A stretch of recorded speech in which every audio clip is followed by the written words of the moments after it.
Okay, ngayon tuturo naman natin paano mag-add ng employee sa accounting system, then itatag siya ng advances to officers and employee. Bali ngayon, pupunta lang tayo dito, login lang natin, log muna natin. Login lang kayo sa accounting system, then yan, punta lang kayo dito, employee list.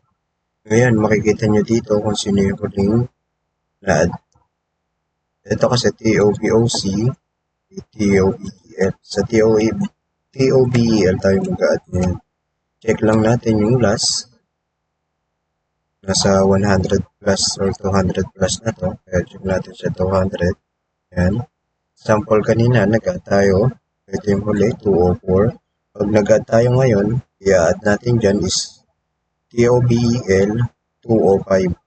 Yung i-add natin. Ngayon, kanina, in-add lang natin. Halimbawa, ito sample. Add na natin si Hatol Erwin Jude.